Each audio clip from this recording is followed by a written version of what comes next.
Hello and welcome to TB Ed Talks, a series from TBFighters, where we sit down with experts in the world of TB, learn about the thing that they are experts in, and ask them a bunch of questions, except that's not what we're doing because this is TBFighters 2025 year in review, so we're doing things a little bit differently. So my name is Tori. I will be one of your hosts. With me is my incredible co-host, Leanne. Hello. We're going to run through a bunch of the highlights, ups and downs of this year, and we're going to get things started with two of our very special guests. We have other guests, we have other surprises, but we're going to get started with Vincent and Rosie. Uh, Vincent Lin is the Associate Director of Health Policy and Advocacy at Partners in Health. He is also a recent dog dad and possibly the most patient human being on the planet. We also have Rosie Poling, who is a health policy officer at PIH, a marathon runner, and one of the kindest and most fun people I have ever met. She also air fried me a bagel once. So we are going to let them get started with this year in TB from an advocacy perspective.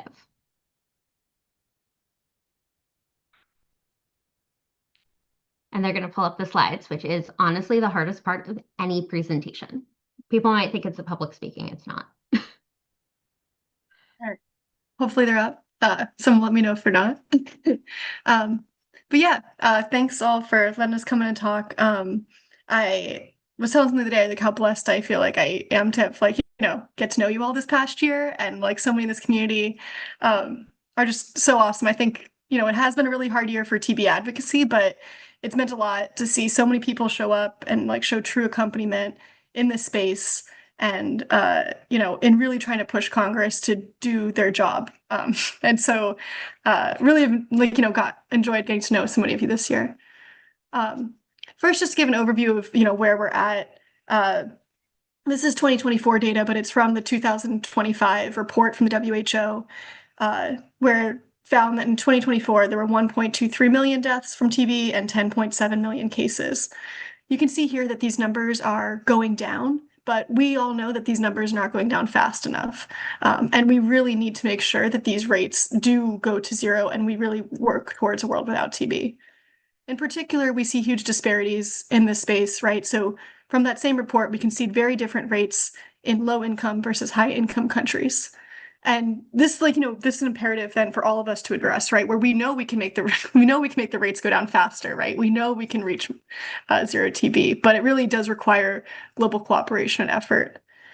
You can see here some of the causes of this disparity are, when we say at PIH, historically deep and geographically broad structural violence. You can see gross national income is inversely proportional to the TB cases that exist, and really that's on us to work as advocates to address this large injustice. The US government plays a huge role in this, and that's kind of the role that a lot of us have played in trying to address this, where, in 2023, external funding accounted for 21% of all TB expenditures, and the US contributed over 55% of these funds. So that means that as advocates, especially those that live in the United States, we've had to really push Congress this year to exercise their power of oversight and also set funding levels in order to create meaningful efforts to kind of address this global funding gap that we're seeing. However, this year, that was needed more than ever. We saw very drastic changes by the executive branch that I don't think any of us were really expecting. In January, Trump issued an executive order that withdrew the US from the WHO and paused all funding for foreign assistance programs. This meant that within the first week of the stop work order, 60% of implementers had to lay off staff and 36% closed down. In March, the administration announced they were dismantling USAID, which is one of the main implementers of global tuberculosis programs. Only 50 staff from USAID actually came over to the State Department out of the 1,000 that worked there previously. So really limited the capacity of the US to implement these programs. In April, after this review that they conducted, the administration terminated 79% of grants focused on TB activities, which was really devastating and led to many effects.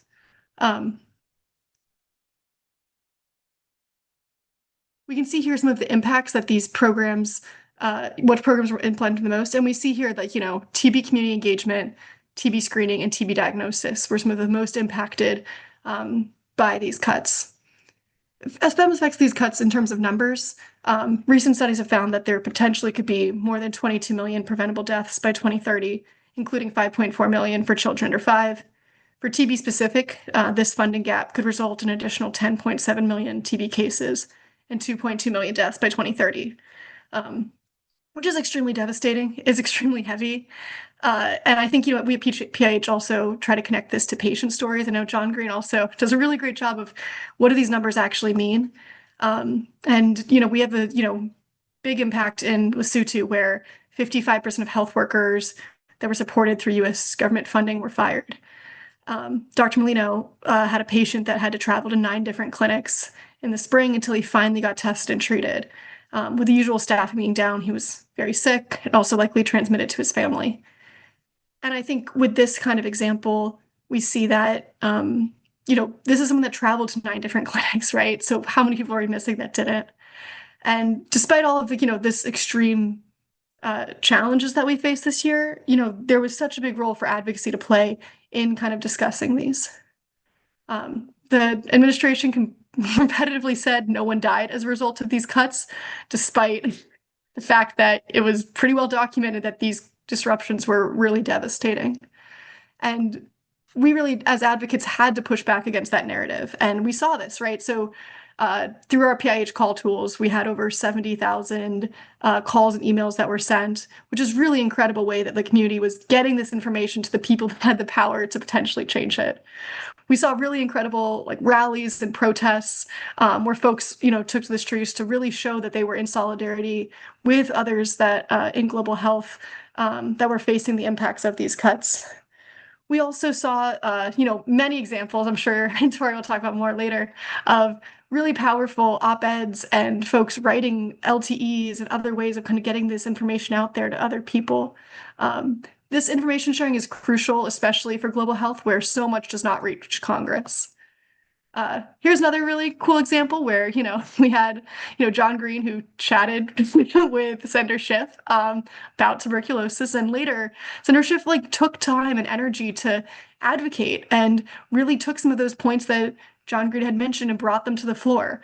And being able to push back is so crucial and really important to empower legislators with this information.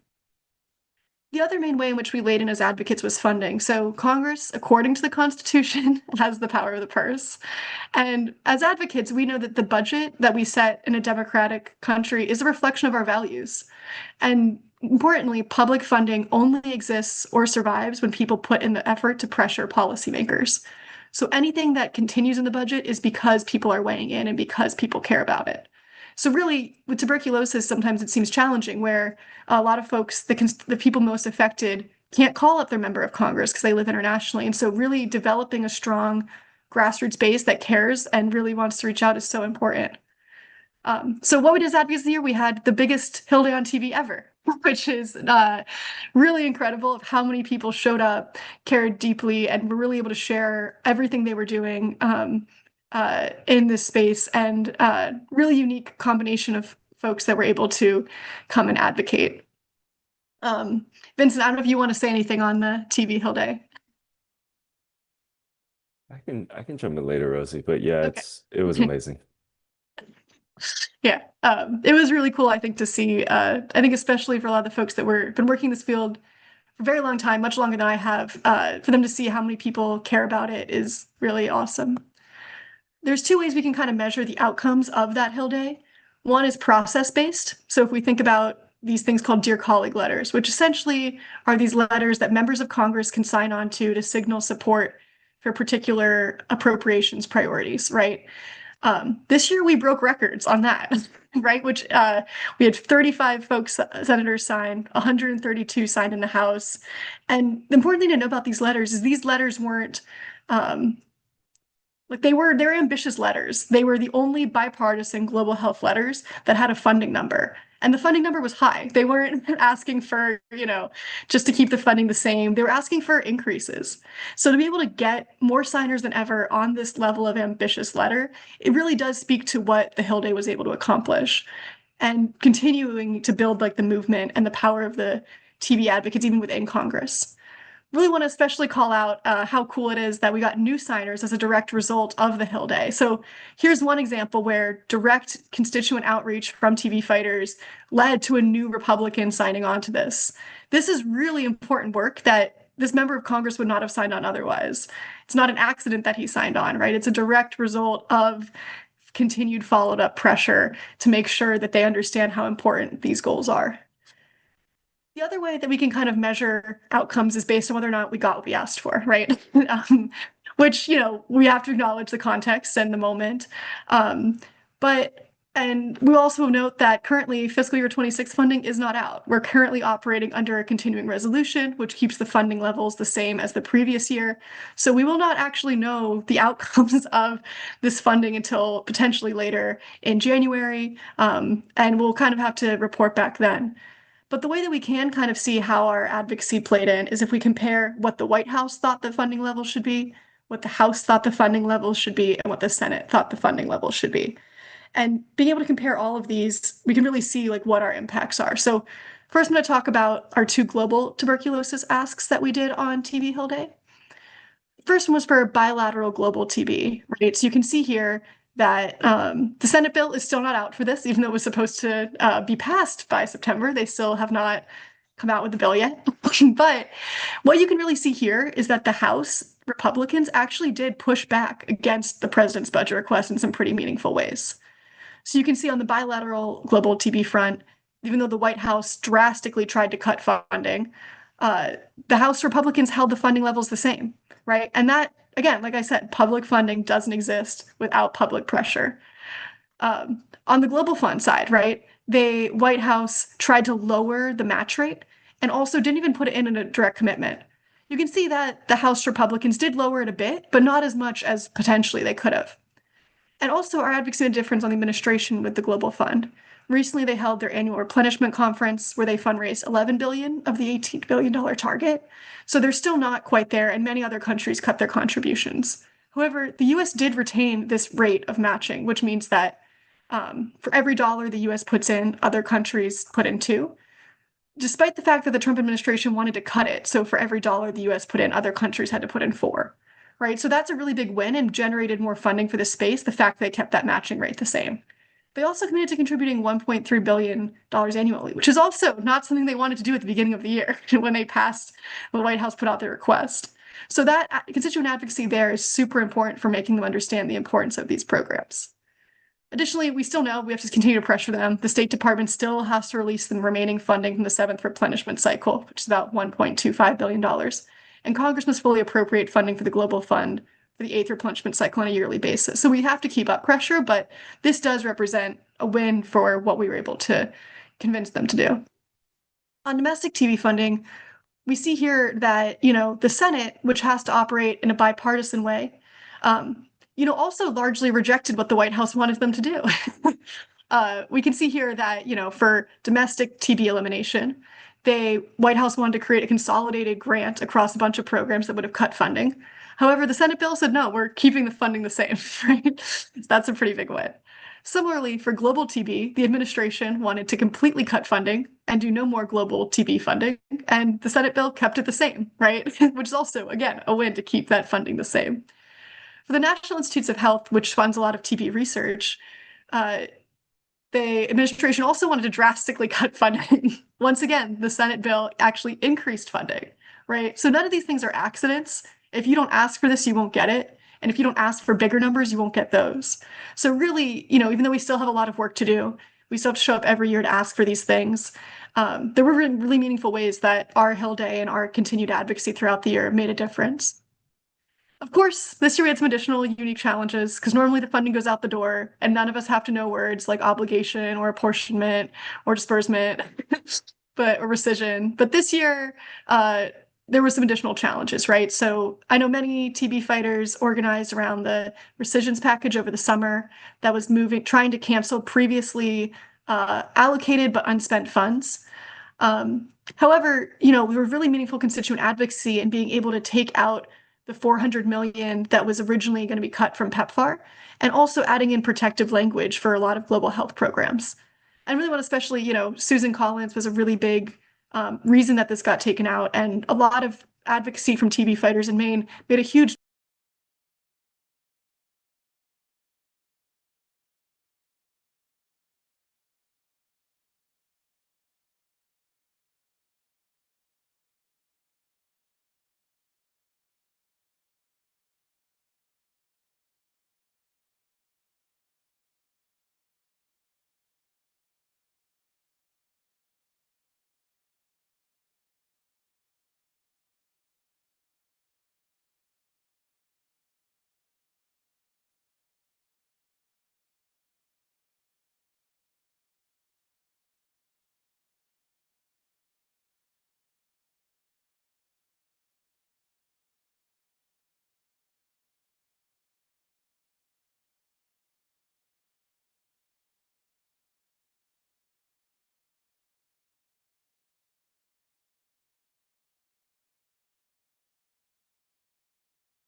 a year out of 12.4 billion that is normally goes to global health. Other concerns folks have brought up is the lack of civil society involvement, limited attention to key populations like the LGBTQ plus community, and new conditions tied to U.S. private sector partnerships and mineral rights. So really going forward, continuing to encourage Congress to require transparency in negotiations and ensure alignment with congressional authorization intent is super important. Other upcoming TV advocacy is, we're going to work on fiscal year 27 appropriations, right? And attack those just as hard as we did last year. If you're able to come to the TV Hill Day, I'm really excited to see everyone again. I think it's going to be awesome. Especially if you're from Wyoming, please apply. That's our last state, and it'd be really awesome to get someone to come. We're also going to do other actions, right? So there's other ways you can support this through calls, emails, virtual meetings, appropriations request forms, lots of different things. Also working on broader economic justice goals, right? We need to ensure that countries have the resources to fund their own health systems by addressing debt burdens and supporting tax reforms. Finally, I just want to close on, this quote that's by a French surrealist poet. I'm not even going to try to pronounce the French name, unfortunately. But he was also a TB survivor who met his first wife in a TB sanatorium. But what his quote is, "There's another world, but it's in this one." And I think when I think a lot about, where is this other world that we can currently see, I think there's two places I see it. One is in our colleagues' work in Liberia and all the other PIH sites, right? They're really actualizing what it means and what health care should look like, right? So Dr. Max Aluma, who some of you may have met at the TB Hill Day last year, he recently diagnosed a 4-year-old with MDR-TB, and then he worked with the local health department and community to build a home for her and her mother so she'd have secure housing to recover. And this is the kind of level of care that everyone deserves and really is important, that we scale this up, right? So this is where that world is, and how do we scale up this world? The other place I see this world that, currently exists is in stuff like the TV Hill Day, right? Where all these folks come together advocating for a cause and are really building this world that, it's already here, but how do we make others see that vision too? So it was a very hard year for TB. I'm very, very glad that so many of you continue to fight and understand and really are weighing in on, how important this is. I'll pass to Vincent for closing reflections. Thanks so much, Rosie. Yeah, I think Jen put in the chat, biggest hill day so far. I think if we take a moment to not focus so much on this year's craziness, but just think about TB advocacy like in the larger multi-decade push. This has been a huge year of growth for the TB advocacy world. And that's because of the TB fighters. Like, you guys are a one-of-one network, so focused, so capable. And I've been amazed at the capacity, depth, quality of work from the TB fighters, the attention to detail, the preparation, the great questions that folks will ask in these, call-in sessions, and I couldn't be more grateful for folks showing up in DC, but also at town halls, writing op-eds, calling and writing and hosting sessions. I think so much more has been done this year in the TB advocacy space than I've ever seen in the, over the last 10 years. So thank you. I think it's far more than I think we had even hoped or thought was possible, actually. So you all have given us a ton of hope in that regard. And also, I think, yeah, really, as Rosie pointed out, there have been wins along the way this year. And if we keep at this pace, then we can get a lot done in the next 10 years, 20 years.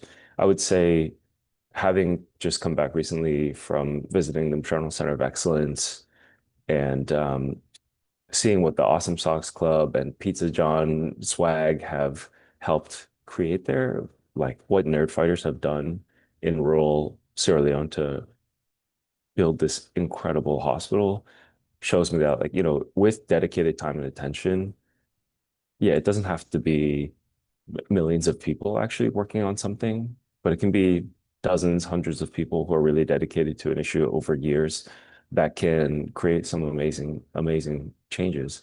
And you all have done that already to such a large extent this year. And I also want to shout out Shelby and JD and all the TV fighters who worked to make the Canadian Hill Day happen as well. I think really was a really cool moment to be there and see Canadian TV fighters also mobilizing with their parliament. So I think we've grown, this movement has grown so much in just 1 year. And you all amaze me actually with your ability to do advocacy and the passion and interest and consistency around that. So I know I'm very hopeful for what we can do. I think we already have 250 plus signups for TB Hill Day next year. I'm really excited for that.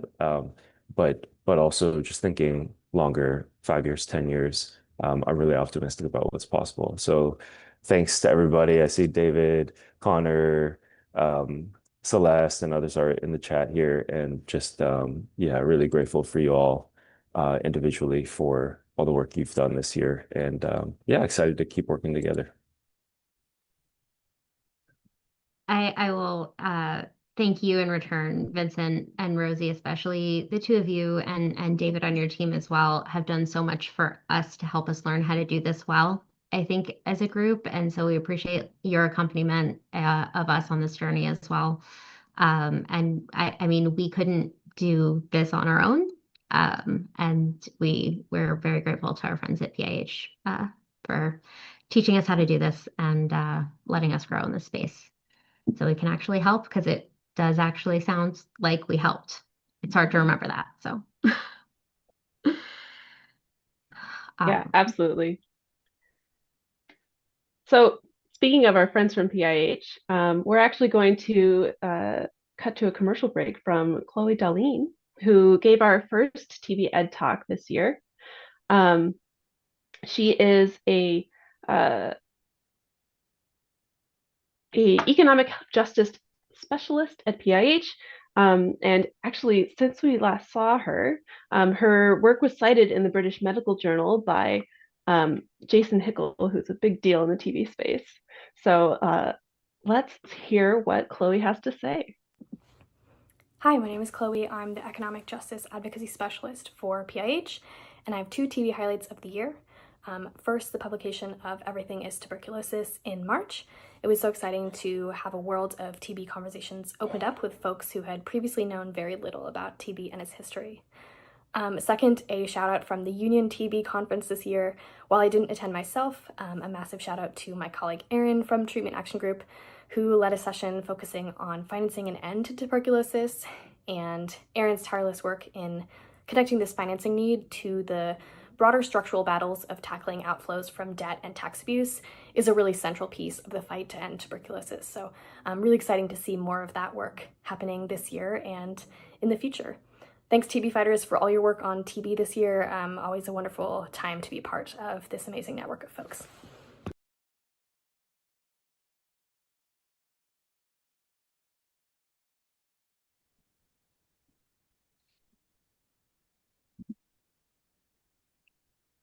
All right, I am being told we're back, and I am trusting this process because our video team is absolutely amazing. And I understand how this works for sure.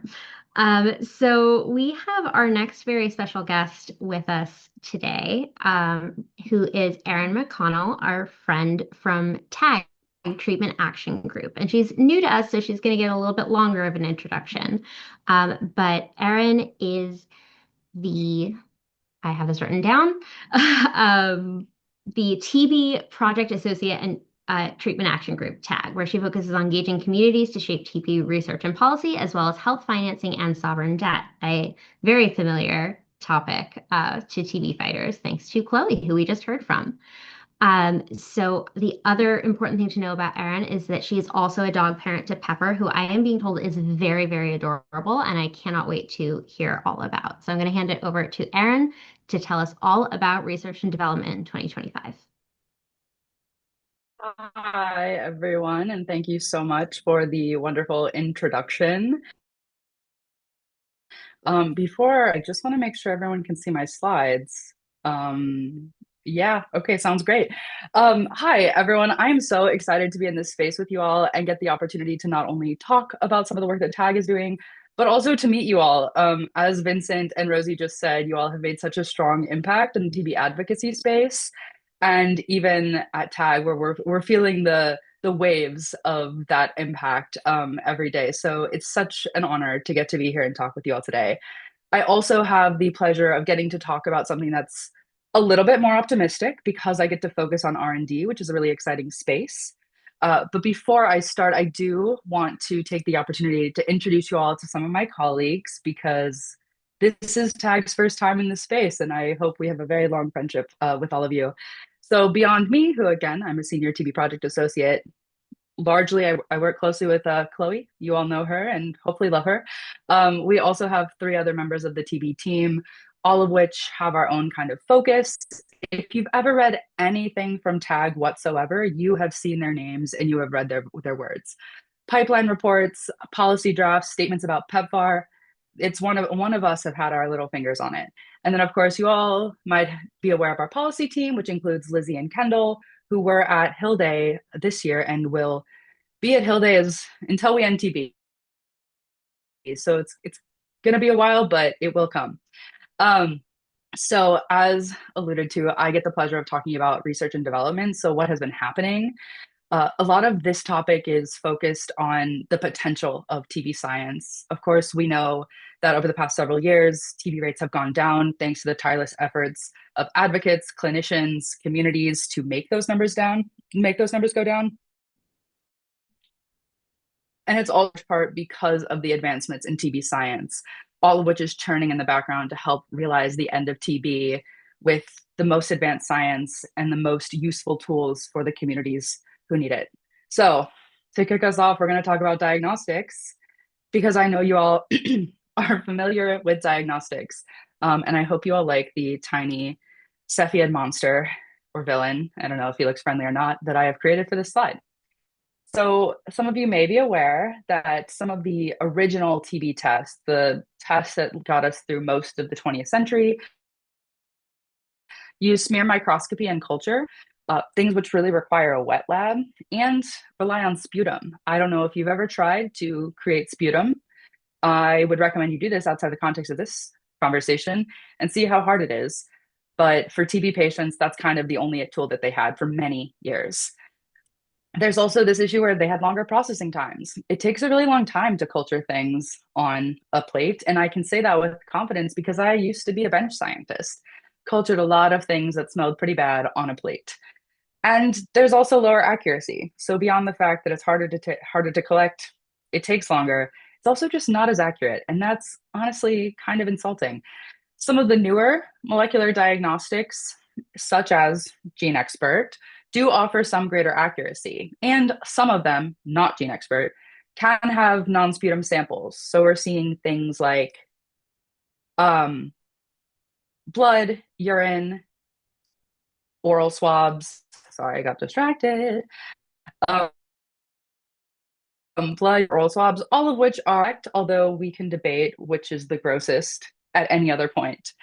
The other benefit is that a lot of these newer molecular diagnostics have a much more rapid turnaround. So people can get their test and then kind of immediately get care in some cases, which is a huge impact as far as connecting people with the care that they need. If you have a diagnostic gap where people like take a test and then never find out because they move or whatever, you have someone just chilling with TB in the world and probably not chilling. And a lot of the newer molecular diagnostics are also point of care or near point of care, which is a huge, huge deal. Because again, it's literally like you can go to the clinic, the test is in the room next to you, and you can find out immediately. And this is a huge step up from the previously kind of centralized labs that a lot of these tests had to go to.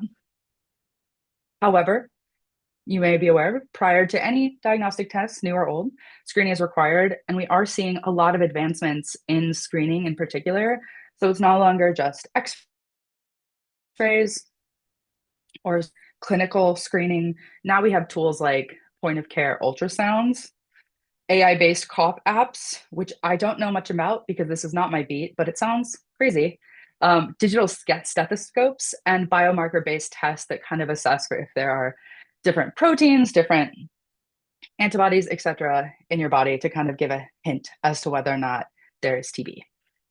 So when we look at the future of TB or the future of diagnostics, there are about 5 buckets that a lot of this work is happening in. I'm going to talk a little bit more about some of the clinical trials that are going on in vaccines and treatment. But some of you may be aware that because of the nature of diagnostics tests, they follow a very different development pathway. They don't have to necessarily undergo the same degree of rigorous testing because they all happen outside of the body.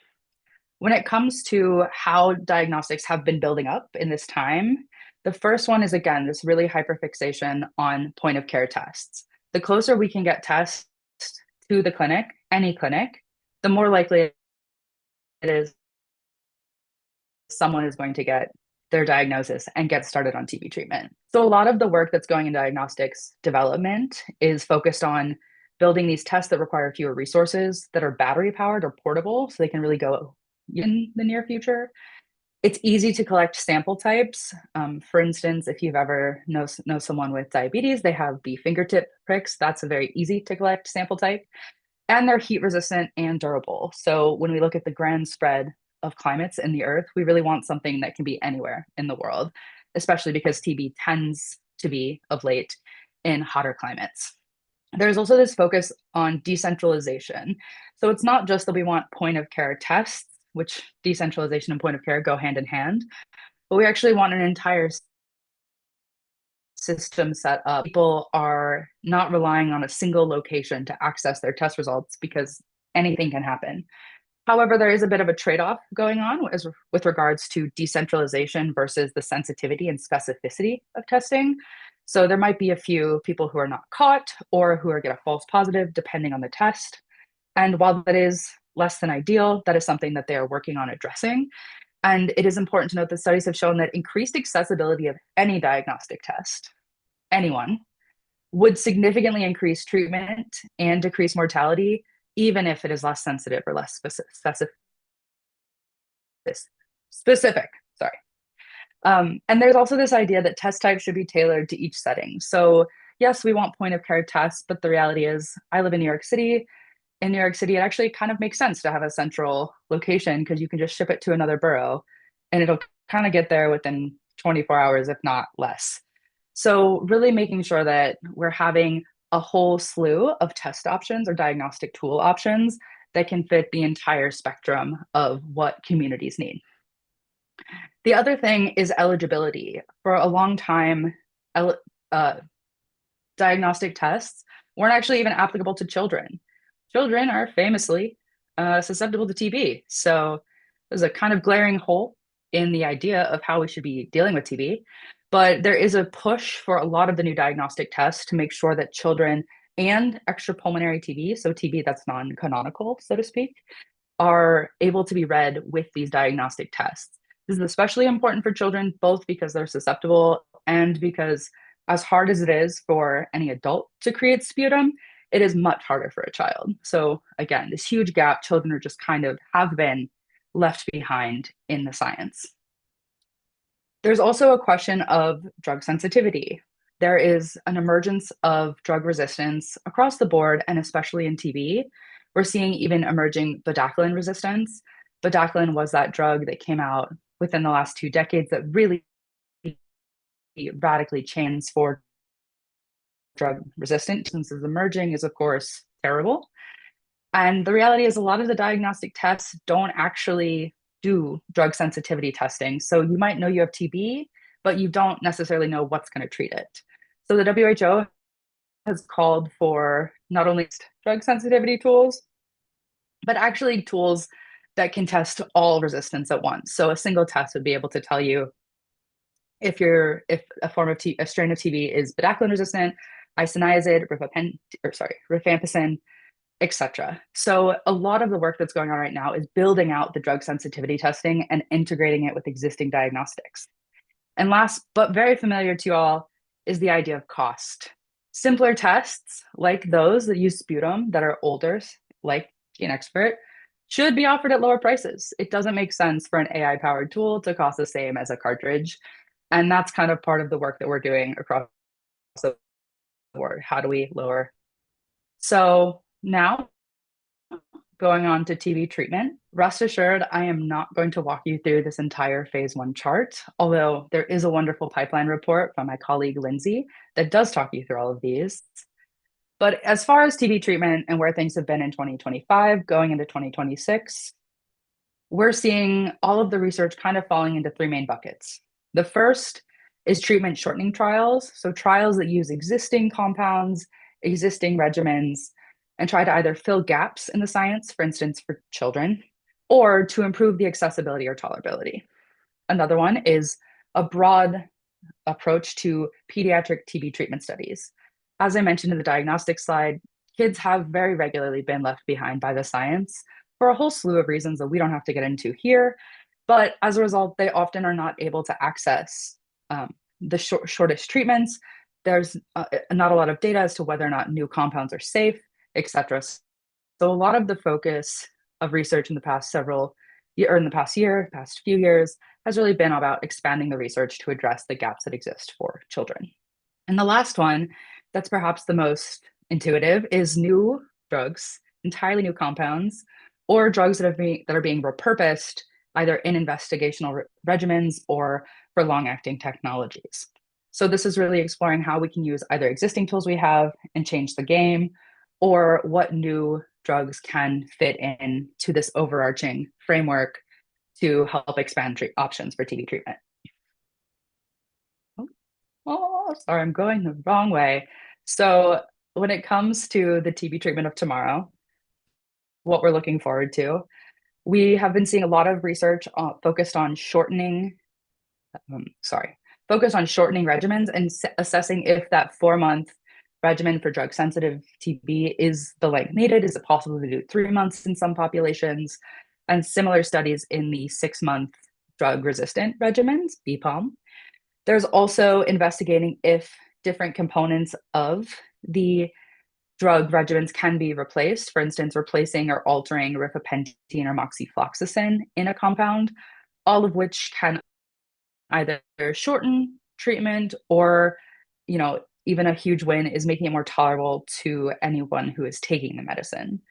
There are also trials of treatments for asymptomatic TB, which is TB that you can't see on a chest X-ray, you can see on a chest X-ray, but can't be confirmed like on a culture or microbiologically. And this is really interesting because it can't really be treated with TB preventative treatment. And it's a little bit too intense to do full, a full regimen. So they're trying to figure out where the sweet spot is, or how do you address this gap in treatment. And then there are also some trials of treatments for this emerging bedaquiline resistance, such as, and this is a regimen I actually learned about today, mind you, which has high doses of bedaquiline alongside a few other very common drugs in TB regimens. As far as the new and repurposed side of things, we're looking at a lot of new drugs, including my favorite, which is clobidemstat. It's only my favorite because I think it's incredibly fun to say, but it also, as it says here, is this novel class of inhibitor that has some promise when it comes to treating bedaquiline-resistant TB. So fun name, cool application.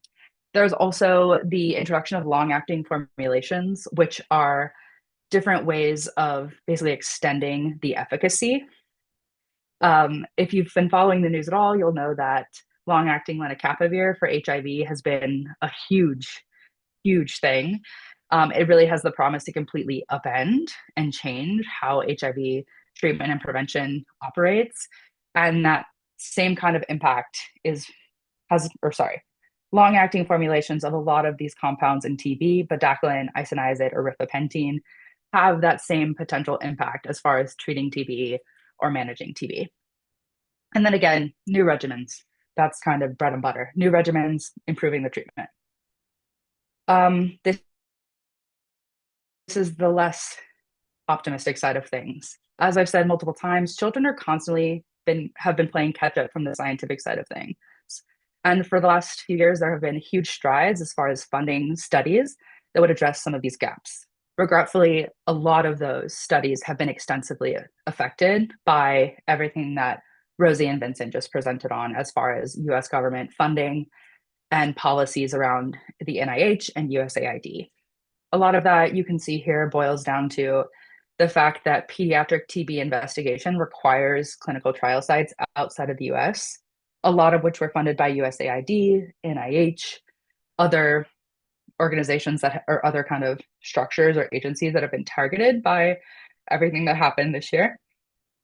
And as a result, you'll see that there are 4 studies here that would have filled huge gaps. For instance, the safety of pratominid in children, a 6-month regimen for kids. All of them have either been paused, closed early, completely scrapped, or in the case of Radiant Kids, is actually seeking a new home. That being said, despite that, there is still hope. Some studies have emerged. There is one study, SMILE TB, which I used to be on before USAID was destroyed. We can talk about that another time. And that study has been able to resume after interruption, and it has the promise of potentially shortening drug-sensitive TB for children under 10. So a huge step for, if depending on the results, a huge step forward when it comes to filling clinical trial gaps. And then there's also this exciting platform called Cheetah, also featuring my colleague Lindsay, that works together to try to take a platform trial approach, so bring together a lot of different resources to advance studies that would close the gap as far as TB treatments for children. And next, I get to talk about what is easily the most exciting part of the TB field in R&D, which is vaccines. Maybe you've heard about everything that's happening, and if not, I'm here to tell you. You may know BCG, which is the only existing TB vaccine, is over 100 years old, and it's ineffective for pretty much anyone who's not a child or an infant, really, which is most of the population. So even though a vaccine exists and BCG is incredibly important, it is not enough to actually, it's not a tool that can be used to end TB for most of the population. And for the first time in over a century, literally, there are new vaccine candidates that are entering phase 3 trials. Like right now, there are vaccines in arms.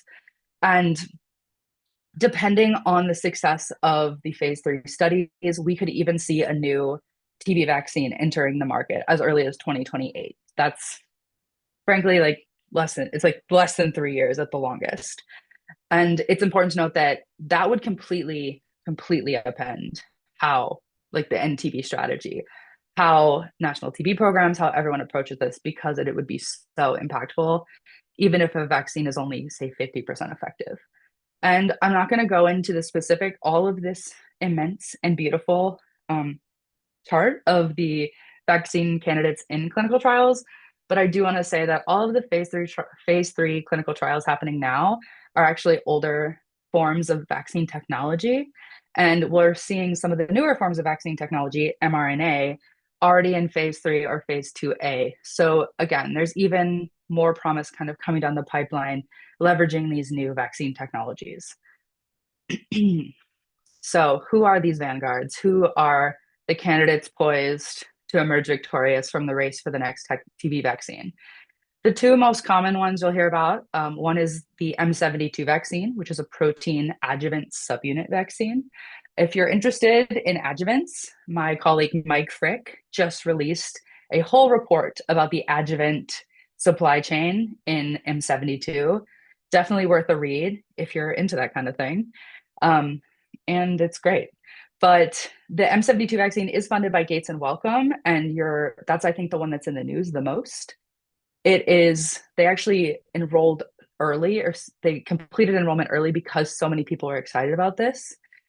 We also have the MTB vac, which is a genetically attenuated MTB vaccine. So a little bit different technology. It's important to note that across all these vaccines, depending on the type of vaccine, it will influence which populations can take it. For pregnant persons in particular, not all of these are going to be safe. But MTBVAC is another vaccine entering phase 3 study, both in newborns as compared to BCG or adolescents versus a placebo. It's important to note that both of these vaccines I just mentioned are considered prevention of disease, or POD, meaning that they would stop you from developing active TB disease. And then there's a third one, which is called VPN, which is for infants, it's a prevention of infection or a prevention of recurrence for adolescents and adults. So we really are seeing like not only a bunch of different types of vaccines in terms of what they're meant to do, but also you can see different types of vaccines as far as structure, which they could all totally fail. But I think it's just exciting to point out how much development has been going on in the background.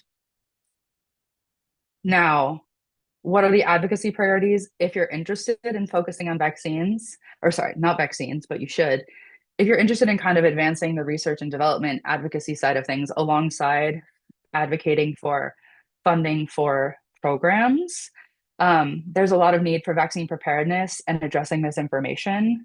Of course, you might think, well, I don't know that it'll be likely that I would get a TB vaccine. Anything you do in your community has far-reaching implications way outside. There's also a lot of advocacy required to make sure that both in vaccines and in treatment, to make sure that people who are most vulnerable to TB are included in them, and across regions, ages, and gender. And then also making sure that communities are involved at every step of the process. Bad news, but good news, but bad news. Rosie has already presented on a bit of this, so I'm not going to go too deep into it. But I think one huge win from 2023, which is the last year we have data, is that for the first time ever, total funding for TB topped $1.2 billion, which is the highest it's ever been. It is, however, only a quarter of what has been committed by governments, in the 2023 UN high-level meeting. And as we know, that was 2023 and this is 2025, and things are very different. And that is particularly true when we look at who is funding TB R&D historically. It has been incredibly reliant on a handful of what are called mega funders, primarily the NIH and the Gates Foundation. And as we're seeing in this very moment, an over-reliance on a small handful of donors does threaten the sustainability of funding levels for R&D. And the thing about R&D and healthcare programs is that you really do have to have sustainable funding, because you can't just stop a trial midway through. So now, of course, there's 2025. I'm not going to focus too much on this. I know, again, Rosie and Vincent have already covered a lot of this, but it's very easy to see how much everything that happened with USAID, with NIH, with the pocket recensions, all of that has impacted not just lived experience of people affected by TB, but a lot of the under the support structure of research that really advances and improves the experiences on the ground. So TB has been under attack. It has fared better than other programs, and that is very true. But when it comes to the research budget, there has been a drastically reduced budget for research into this disease. USAID was actually a major funder of TB research, and with the closure, destruction, you can pick your verb, that kind of ended. Some of the funding has been retained through the State Department, but a lot of studies have been cut or are in a weird limbo. There's also this ongoing threat to NIH and the CDC, both in terms of funding and where that money is going. Biomedical basic research goes to these agencies. And when it comes to TB, a lot of that is done in partnership with South Africa, which is also under attack. So South Africa is kind of a crown jewel of TB research and is not able to access a lot of the funding, which has far-reaching implications for the TB research network at large. And then, of course, with everything happening with the Department of Health, Secretary of Health, I don't even know what to call it, RFK, let's just say RFK, this attack on vaccine research is also very much threatening the potential of a TB vaccine because of how much funding from US government sources have gone into that in the past and in the present. So what can we do? You already know. Keep doing what you're doing, essentially. Try to depoliticize research whenever you can. We know that research is inherently political because of how budgeting works in the US government, but we should really be making a case that research helps us all, and we should be defending the researchers and the communities who are constantly at the front line of that research. Obviously, advocating and protecting vulnerable populations, both in life and in your community, but also in research. There are far-reaching implications in both sides of that coin. Amplify biomedical research. And with that, I'm not going to go back to my previous slide, but it's been really lovely talking to you all. If you have questions, you should email me. I love responding to emails. Tori can attest. And that's all You're I have. the only person in the world who loves responding to emails, Erin, and that is the new fun fact when I introduce you next, because we do hope you will come back for another talk. Only to fun people. So I'm assuming that everyone who's watching are fun people. I don't like responding to emails from unfun people. So warning. Well, yes, we thank you so much. I think just generally everybody is so grateful to have you here and so excited to have you here. And we hope that we can hear more from you and more from TAG in the very near future. Maybe some of us will get to meet you in real life at a certain upcoming event that we're all very excited for. And we're excited to see all of our TAG friends. Leanne, do you have anything else that you want to add for Erin? No, thank you so much, Erin. This was really interesting. I'm so excited about those vaccines that are coming up and all the new tests and all the new treatments. So hopefully there's a lot of sources for hope in that presentation. Yeah. Just something we always need. All right. Next up is a commercial break from Dr. Jen Furin, who you might recognize from Everything is Tuberculosis or from Phantom Plague, or perhaps if you're lucky, you got to meet her at Hill Day this year. So let's hear from Jen. Hi, my name is Jennifer Furin, and I'm a tuberculosis doctor. And I work primarily with people whose strains of TB have a lot of drug resistance. And these people are often left out when it comes to TB treatment because their strains of TB can't be cured with the standard regimens. So the really great thing that happened in 2025 for TB is that there are a lot of new drugs that people are uncovering, but most of them are being tested to try to shorten treatment for drug-susceptible TB, and they're actually not being given to the people whose strains of TB are really resistant. So a group of us, TB survivors and community members and doctors and program people have been advocating with the drug companies to try to get access to some of these compounds, these new drugs, before they're approved, before they're registered in a process called compassionate use. And we've made really great progress working in partnership with several of the developers who make these drugs.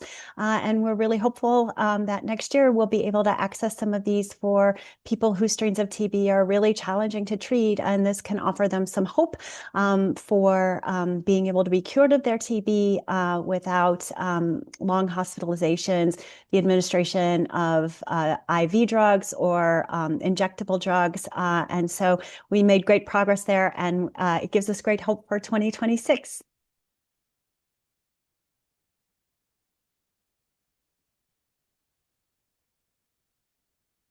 Hello, welcome back.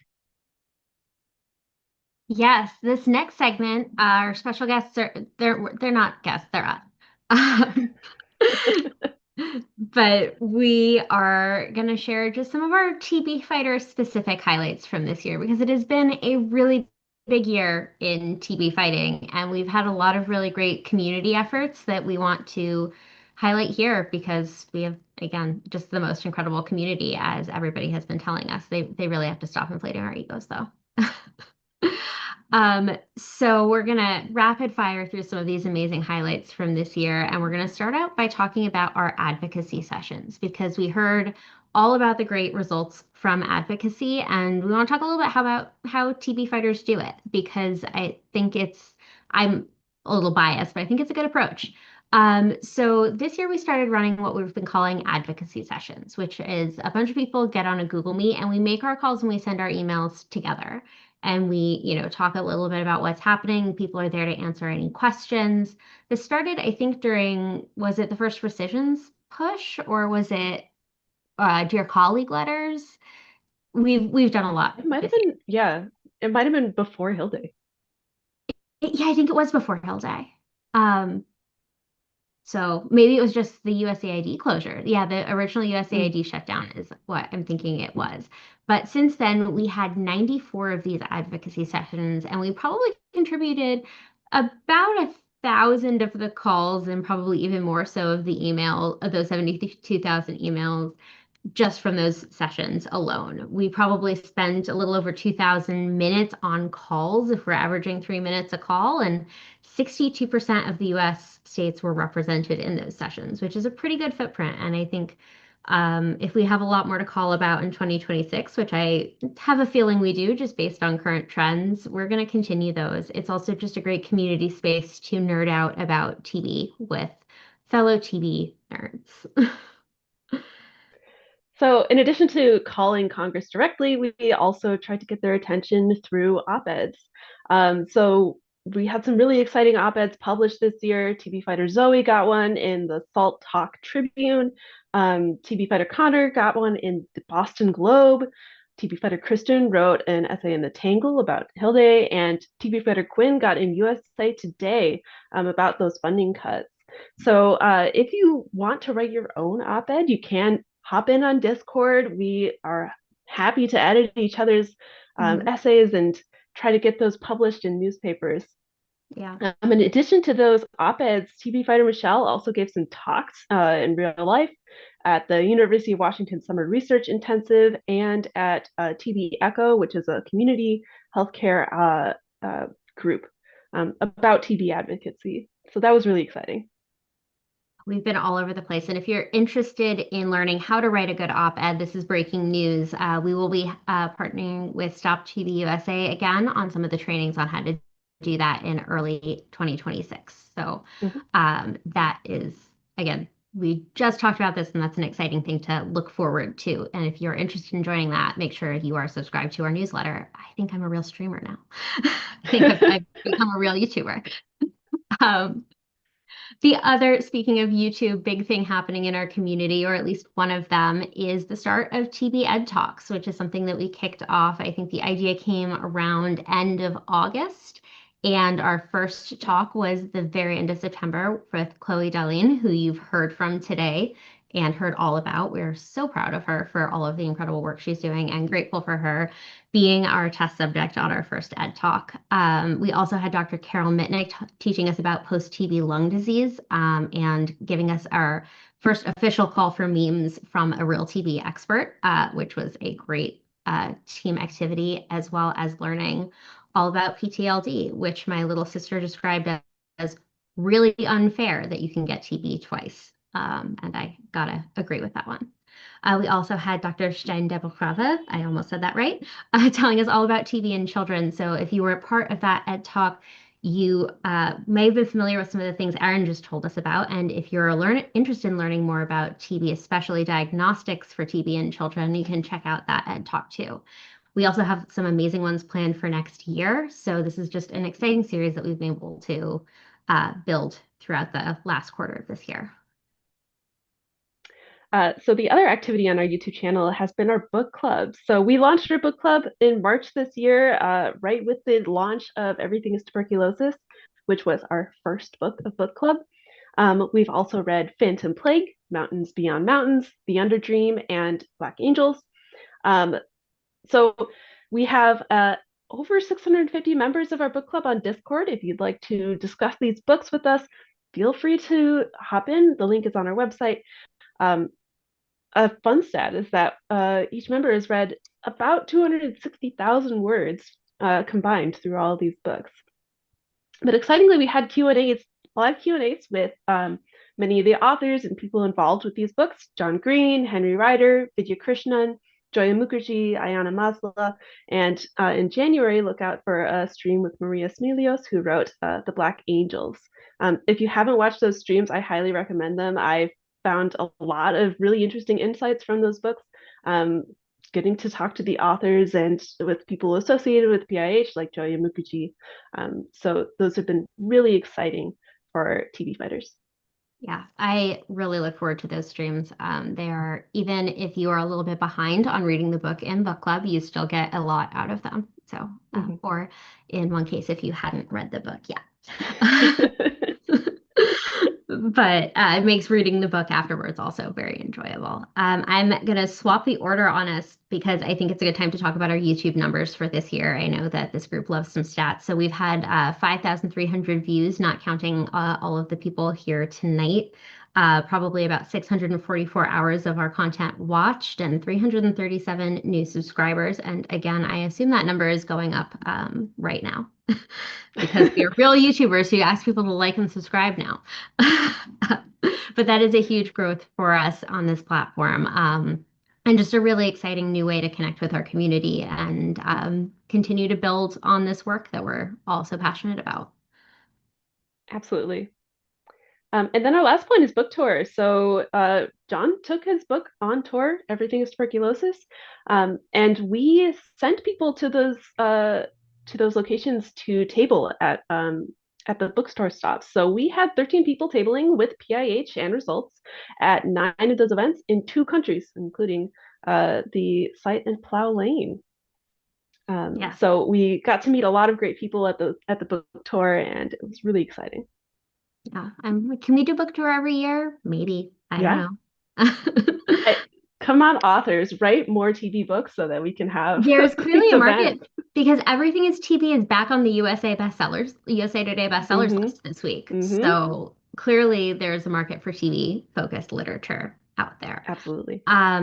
Another big thing that we hinted at a little bit, and we're about to hear in our next commercial break, is we partnered to do a Hill Day in Canada this year. And our amazing friends at Results Canada have a little bit of that information for us. They're going to tell us how that went.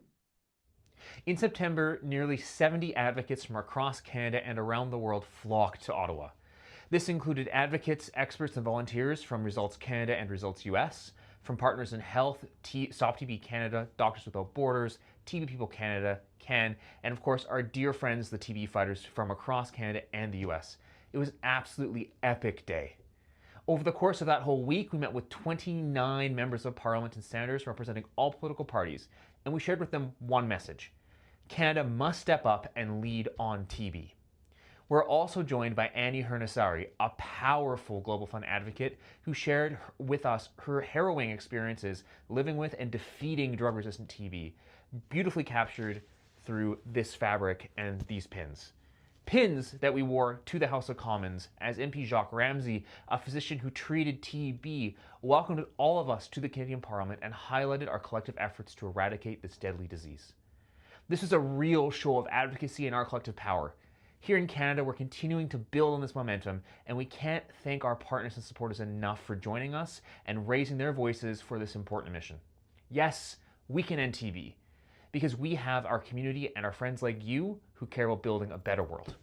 Now, if you'll excuse me, I have a book I need to finish reading.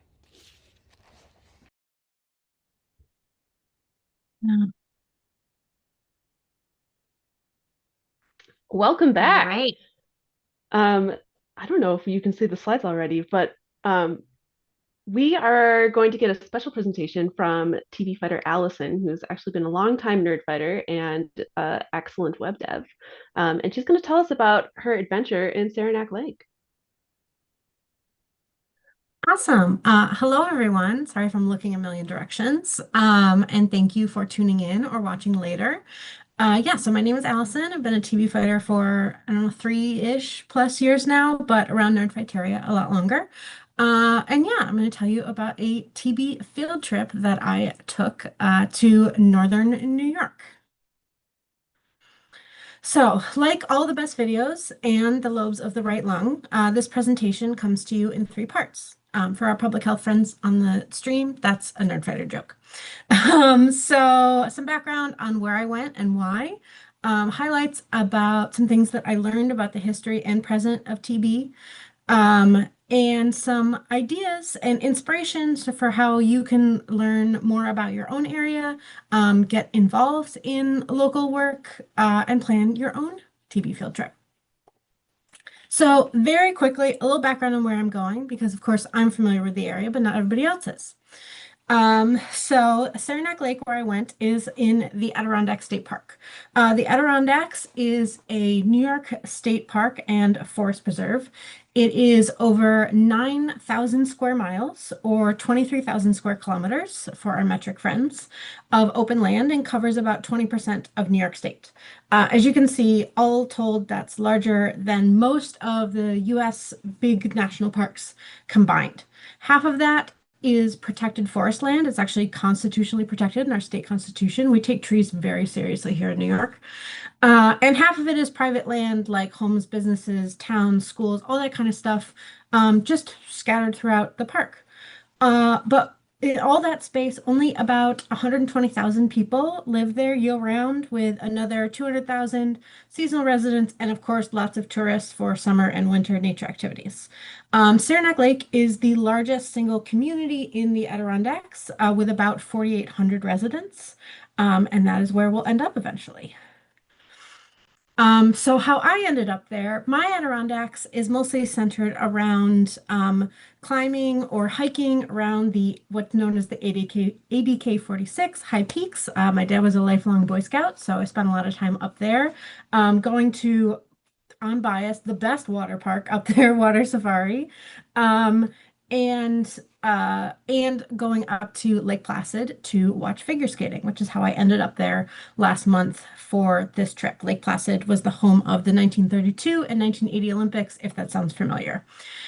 So I spent almost every summer up there at least once when I was a kid, usually with my dad or his scout troop. And as we drove around, as dads often do, he would point out landmarks and narrate the places that we were driving by, including some that I didn't really understand when I was like 8 or 10, like the prison in the middle of nowhere, or this creepy looking old hospital or retirement home or an old sanatorium. I didn't know what that was. Spoiler alert, those all are there because of TB. But as I got involved in TB Fighters, I started to remember these old landmarks. And I soon learned that one of them, oh, there we go, was the Adirondack Cottage Sanatorium, which was later renamed the Trudeau Sanatorium in Saranac Lake. I started digging a little bit more into the history of the SAN, as they call it up there, and started learning about its founder, Dr. Edward Livingston Trudeau, as well as the lab museum that still exists in the center of Saranac Lake today. So like I said, I was going to be in the area in November. But to tell a little bit about how I got connected, I wasn't going to end up being there during any of their regular historical programming. They do tours once a month and a couple other events. So I contacted the organization called Historic Saranac Lake to see if I was, allowed to walk around the grounds of the sanatorium when there wasn't a tour going on, or if they could give me any materials or guides to, help me wander around. I was expecting maybe a pamphlet to help me see the museum more, maybe a couple sites to see while I was there.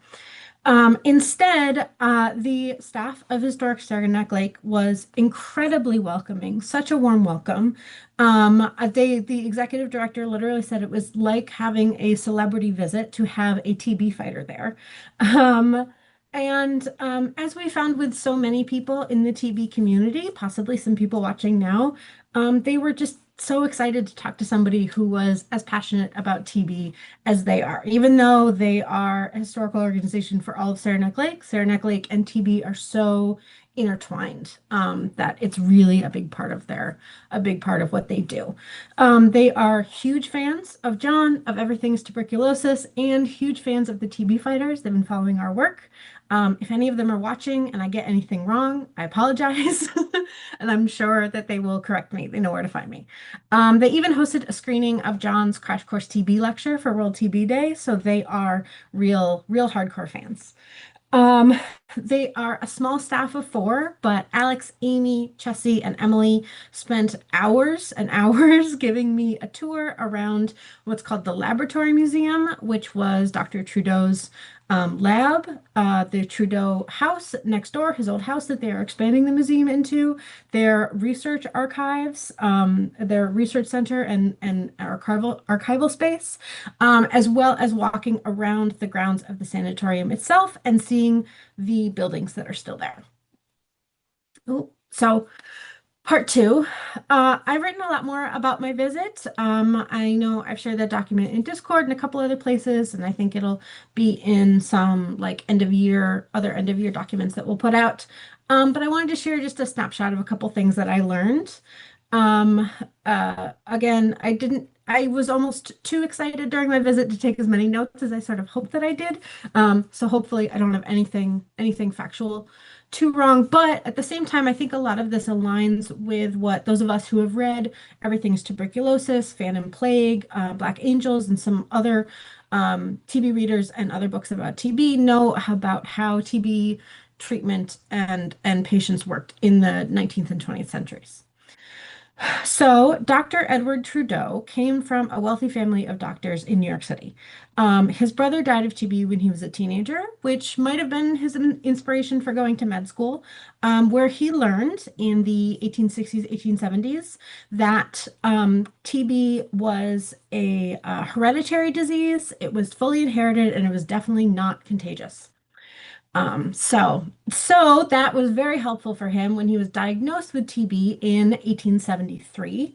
The prevailing wisdom at the time, of course, was just fresh air and a change of scenery. So he eventually ended up in Saranac Lake. And he enjoyed that fresh mountain air so much. I had been reading about Dr. Herman Bremer's open air sanatoriums that John writes about in Everything's Tuberculosis, which had only opened about 20 years beforehand. That he thought Saranac Lake would be a good place to start something like that. So he built Little Red, the little cottage in the middle, in 1884. It is the first cure cottage in New York State. I think possibly in the US. I couldn't really find a ton about cure cottages as opposed to larger sanatorium individual cure cottages outside of New York State. So it's possible, but it's at least the first one in New York State. It fits 2 patients. It is 14 feet by 18 feet and looked very cozy. Eventually, the sanatorium had over 60 cure cottages on the property. Something I learned is that Trudeau ran into a lot of happy accidents. So after losing his original lab to a fire, he built the next one with fireproofing in mind, but also with airflow in mind, because by then Robert Koch had discovered the TB bacterium, and all of the doctors working there, including him, had TB. Like that's why they were interested in it. So he put in like big windows that were always open, curved ceilings and walls, and these features were also used in most of the buildings at the sanatorium, thinking that it would sort of give, even when people were inside, like give them a little bit of that rest cure. But really what it probably did was just helped keep the air moving and helped both patients and researchers from progressing further into TB or contracting different strains from each other. So that kind of worked out pretty well for him. His main lab assistant for many years initially came to him as a patient. His name was Edward Baldwin, and I thought this was really cool. He showed up and said, well, I have TB and I'd like to be a patient here. I'd like you to cure me. And Trudeau said, well, how do you know you have TB? It was like, well, I looked at my, it sounds like maybe sputum. He somehow did that under a microscope, and I saw it. And Trudeau said, okay, well, I'm going to hire you. I don't need you to be a patient. I need you to be a doctor with me. And the little happy accident there was Trudeau and his French background And Baldwin and his German background could both send for and translate the work of Robert Koch and Louis Pasteur at the time to each other. They have photos of them sitting in their office translating to each other out loud, which is really actually sounds like it was really adorable. So they were able to keep up with the latest developments in tuberculosis, in germ theory, in a lot of that medical research coming out of Europe. As I mentioned, the sanatorium ended up with about 60 cure cottages, but Saranac Lake itself ended up with about 900 cure cottages as it sort of became the place to go to be treated for tuberculosis. It had a couple famous patients early on and sort of became like the hip place to go if you had TB. Which I thought was amazing for a town that before then had about 300 people, and again today has under 5,000, but was up to almost about 8,500 at one point, at sort of the peak of that. And a lot of those old cure cottages are still around just as houses or businesses in town, but you'll see these giant open air cure porches on them that will wrap around the whole building. So like it kind of works out because it's just a nice thing to have in nature. And especially for people who want to camp up in the Adirondacks, you've got this great big porch.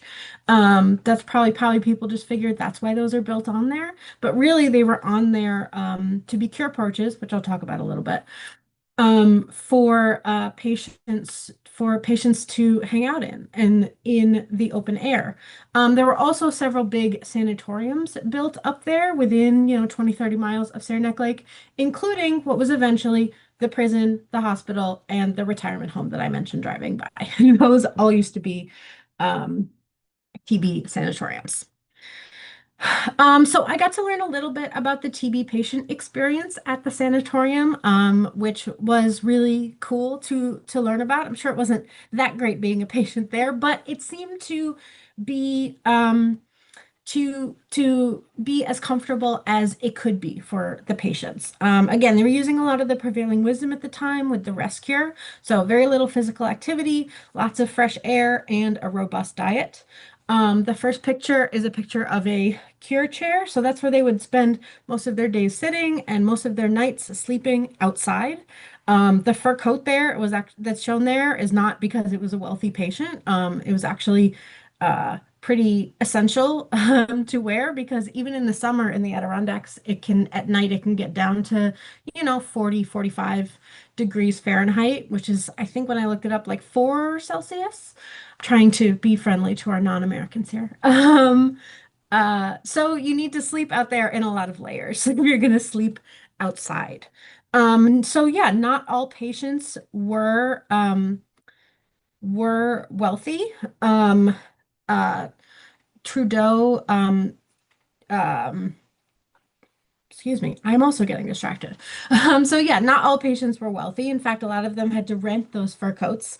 Trudeau operated the sanatorium on a sliding scale, but the top of that sliding scale was at cost. So it pretty much all ran entirely on donations, mostly from his wealthy friends, the old sports from New York City or from the camps up in the Adirondacks. He also eventually established a free bed fund that was also run on donations for patients who couldn't afford to pay anything.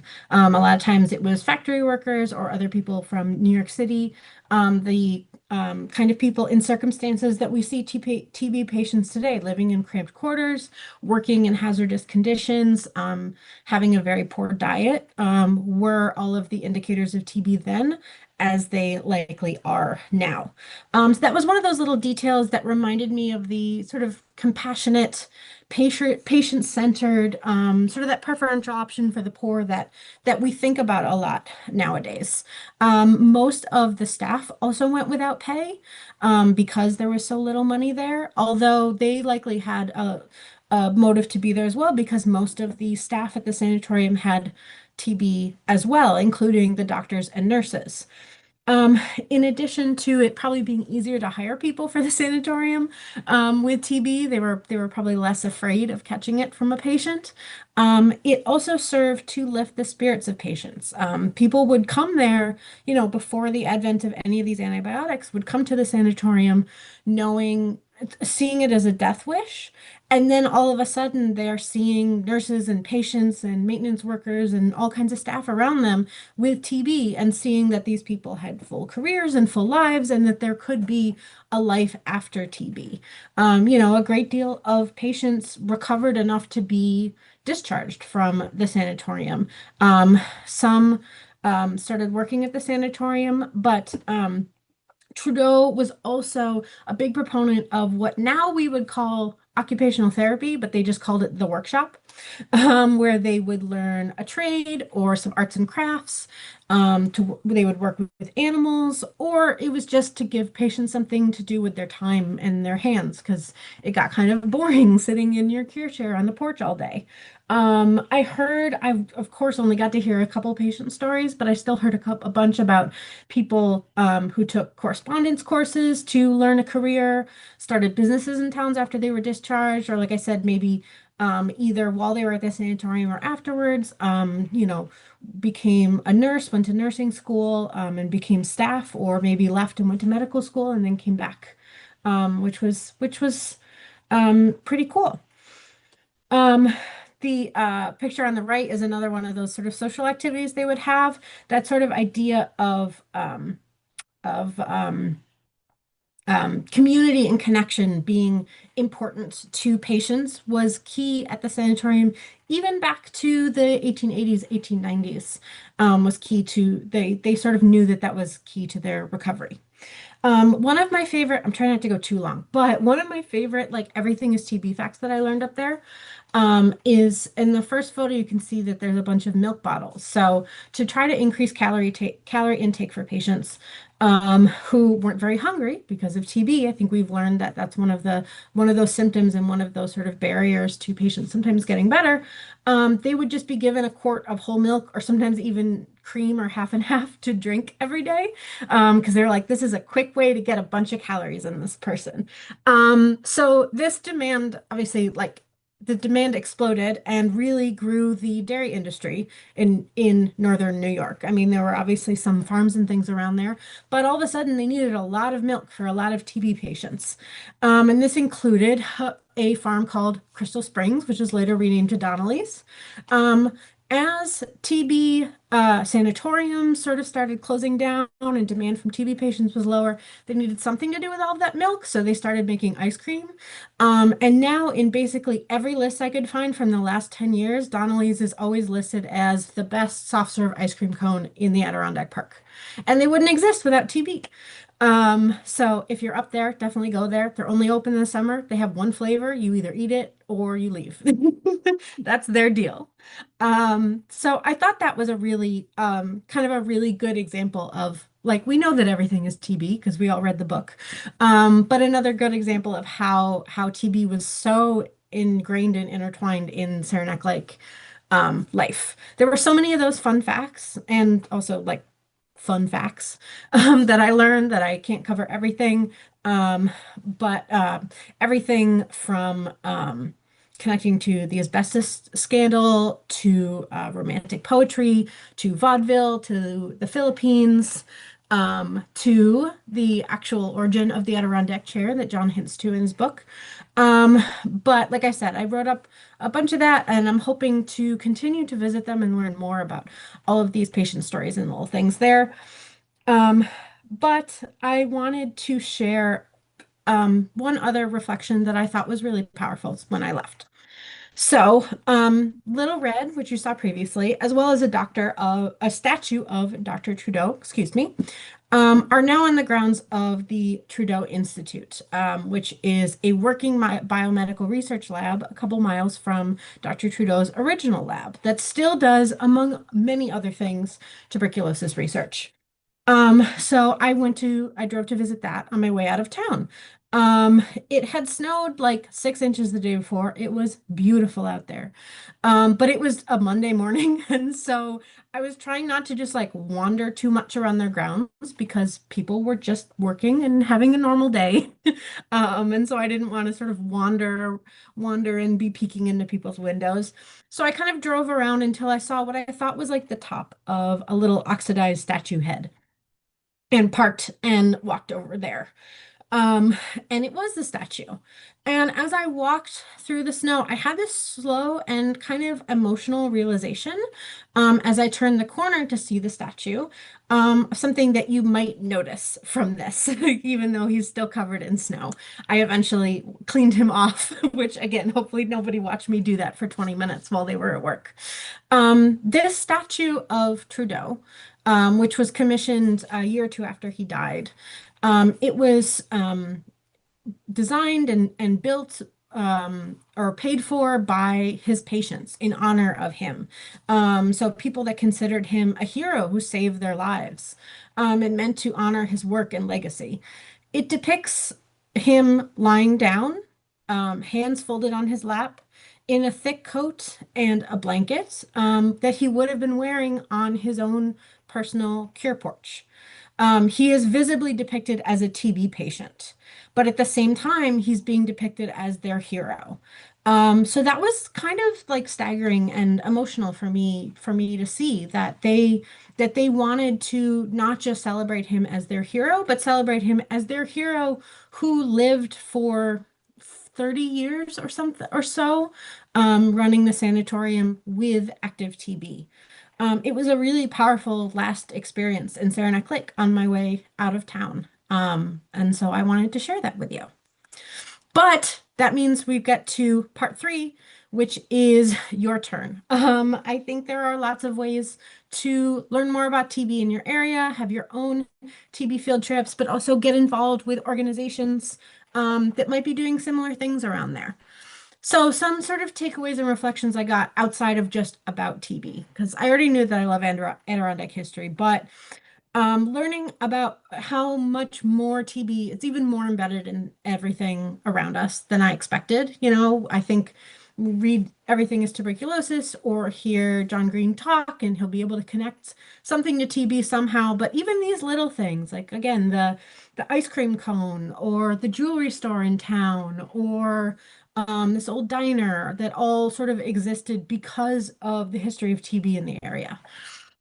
In talking with the museum staff, I also we talked about how history can be a really great entry point to educate people about present day issues.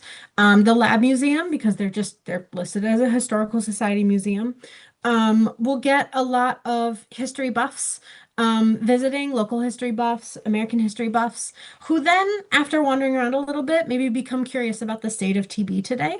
With their expansion, they're working on having more space to talk about global health, inequities, affordability, drug resistance, all the kind of things that we as TB fighters think about and work towards. And so being able to use just local history, you know, which the local history as that entry point, so that people don't feel like they're just, oh, I'm coming somewhere to learn about tuberculosis. It sort of instead becomes about, oh, what's going on today. They also shared that a lot of people in the area, they've gotten so many stories from people in the area or family of former patients or former patients themselves. If people who were alive in the 1950s and earlier have these stories about how TB was so present in their everyday lives. Even if they didn't have TB or no one in their family did, it would still be, especially in the area, but even other places, just like an ever-present sort of, just ever-present to them. So, a couple things you can do. I know that this Saranac Lake is a bit of an anomaly. They have they're a small town with this massive collection of concentrated TB artifacts. But I think there's a lot of things that people here can think about and explore in their own area. A lot of these are very US centered just because that's my experience and familiarity. But I tried to make them as universal as possible. So some ideas for places and people to connect with.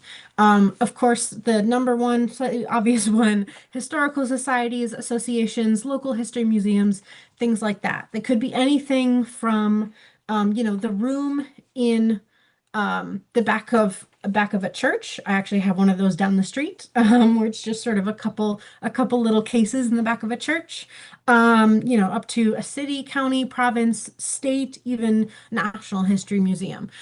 These are people who are embedded in in local history all the time, and so they will have an awareness probably of a lot of these connections there, or be able to help identify things for you.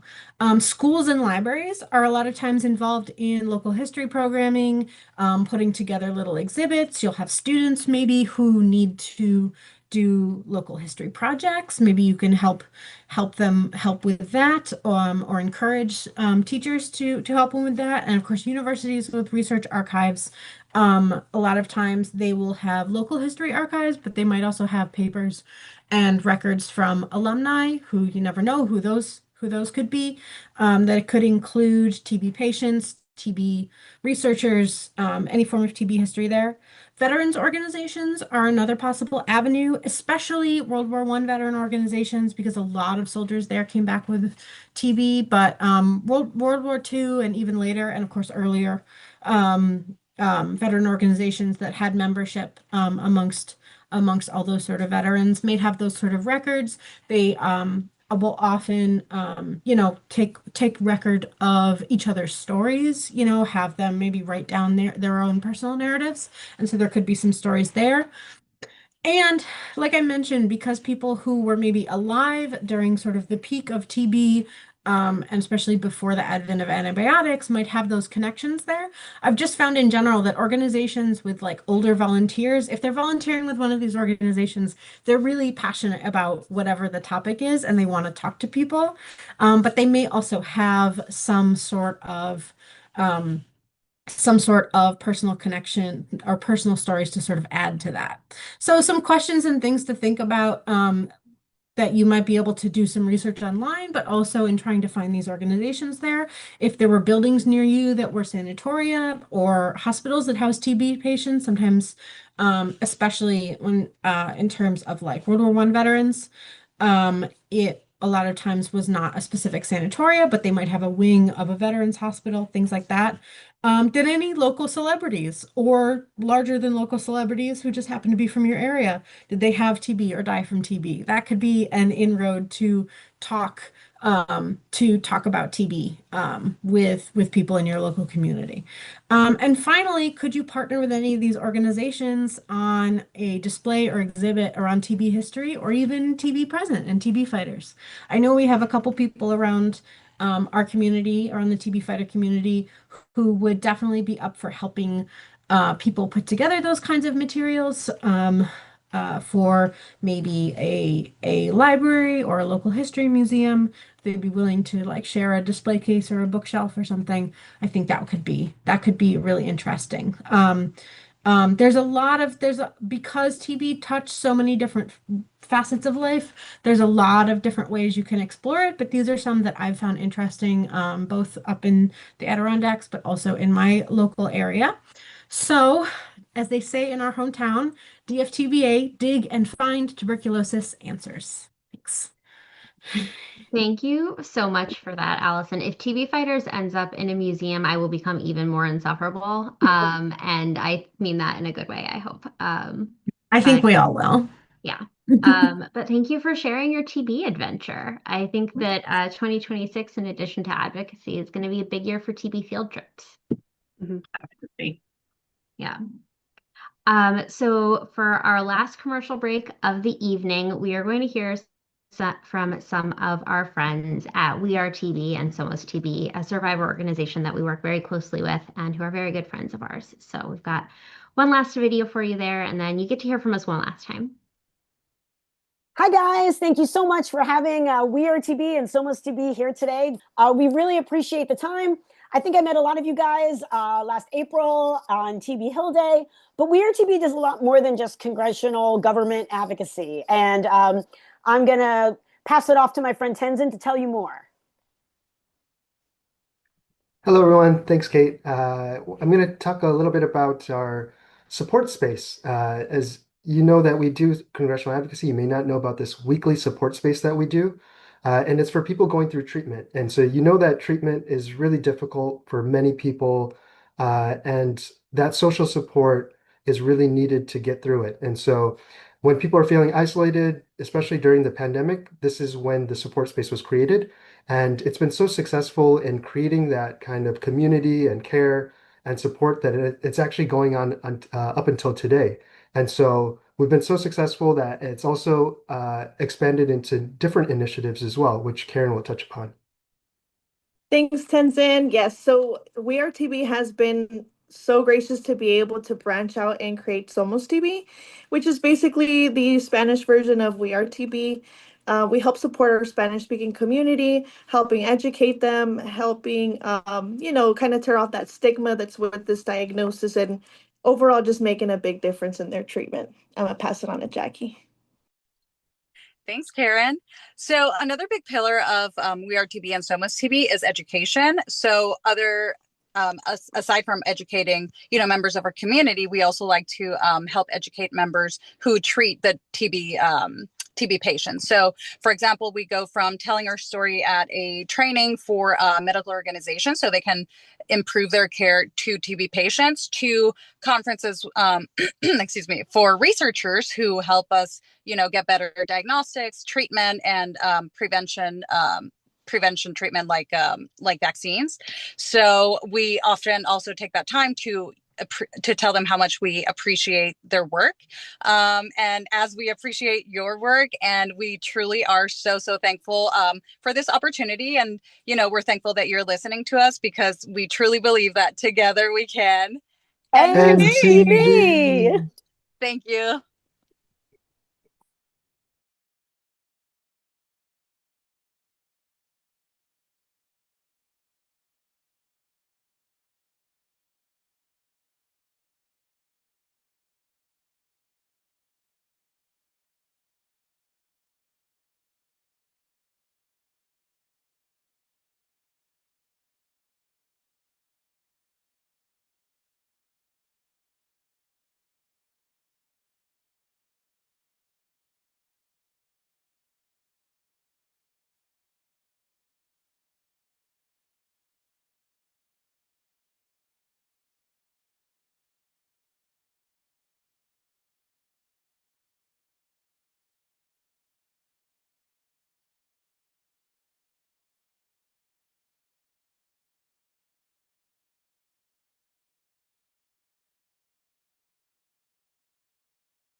I don't know exactly why it was named Rififi. I just know that it was why it was named. Just like that movie.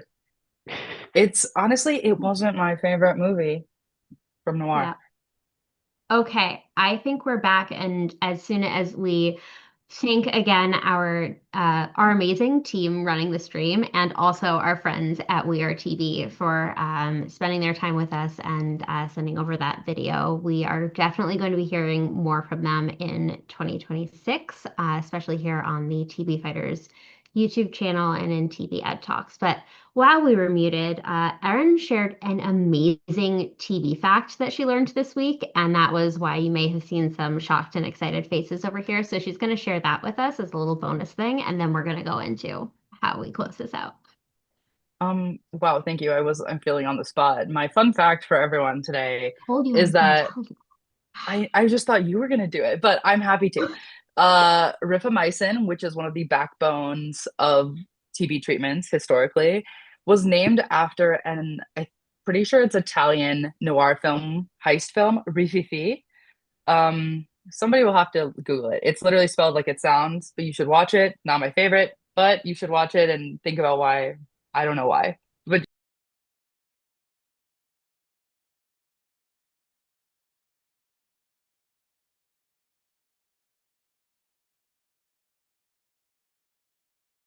It's a heist. I mean, find out next year. It does hijack your cellular processes. So, you know what I mean? It does destroy things. So, yeah. And you did say you would come back and teach us more sometime, right? yeah, I don't Okay. absolutely. Okay. because that was amazing. All right. Every one of our TV Ed Talks, even our unusual ones, ends with the same question. And I'm going to put that question to this lovely group of people. And that is because here in Nerdfighteria, we are generally in favor of both humans and hope and very against despair. So going into next year, ending this year on the stream on a high note, I'm going to go around and ask everybody what's keeping them hopeful right now, and how are we hanging on to that? All right, Leanne, you can start. Oh, good, because this means that no one gets to steal mine. Okay, what's inspiring me, what gives me hope is Everything is Tuberculosis.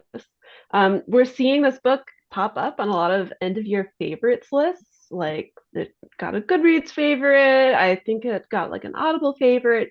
And that means that we've had a lot of people reading about TB this year, and we're going to have even more people reading about TB next year. So that is what's giving me hope, because we are in for so many more TB fighters next year. We're going to be bigger and better and stronger in 2026. Great. Aaron, how about you? Wow, what an opportunity to tell everyone what gives me hope. I'm going to piggyback off one of Rosie's quotes earlier and say one of my favorite quotes of all time, which is from Italian philosopher Antonio Gramsci, which is, "The old world is dying, the new world has yet to be born, now is the time of monsters." That's the type of thing that gives me hope. We can look at history, we see there's bad, and then there's also good. And I also see groups like TBFighters, like so many other groups organizing on a bunch of different issues, coming together to midwife the new world and really pull it from the world that already exists. So thank you all for giving me hope and for being part of our midwifery team, if you will. Midwifery. An excellent, excellent answer. Allison, how about you?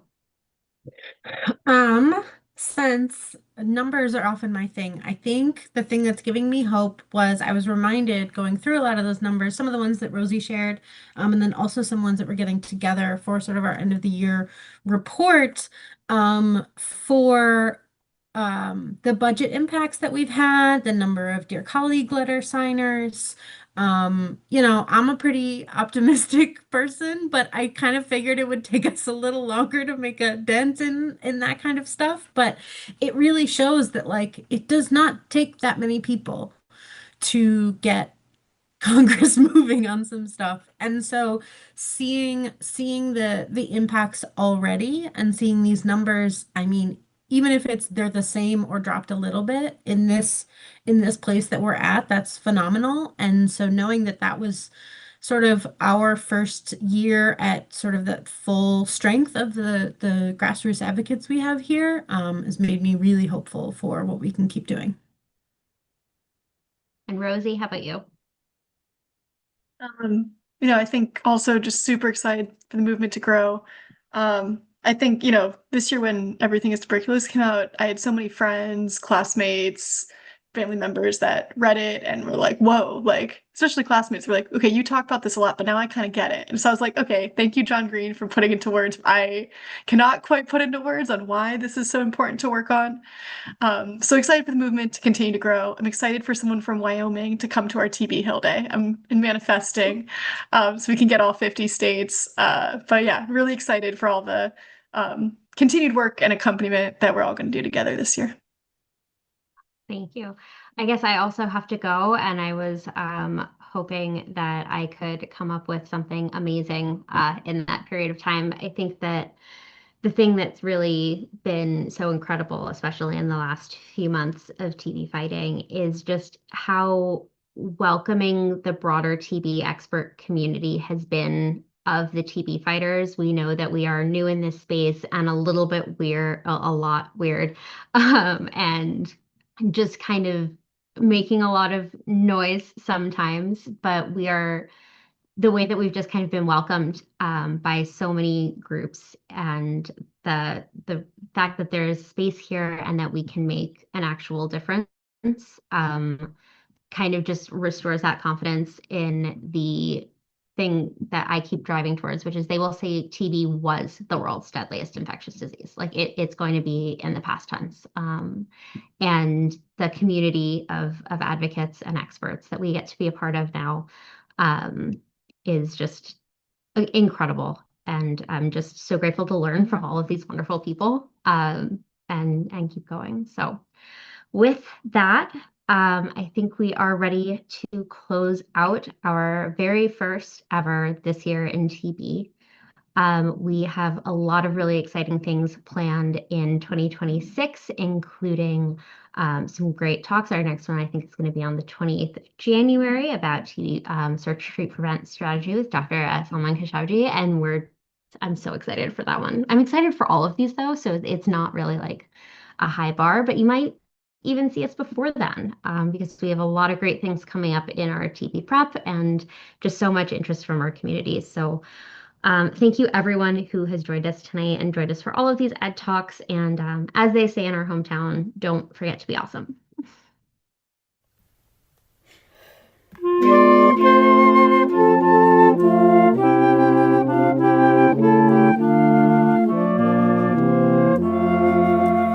That deadly illness be forgot and cured within our time. Tuberculosis we'll have lost because of time for 5. It's time for 5, my dear, it's time for 5. When human need ends corporate grief, for it is time for 5. And surely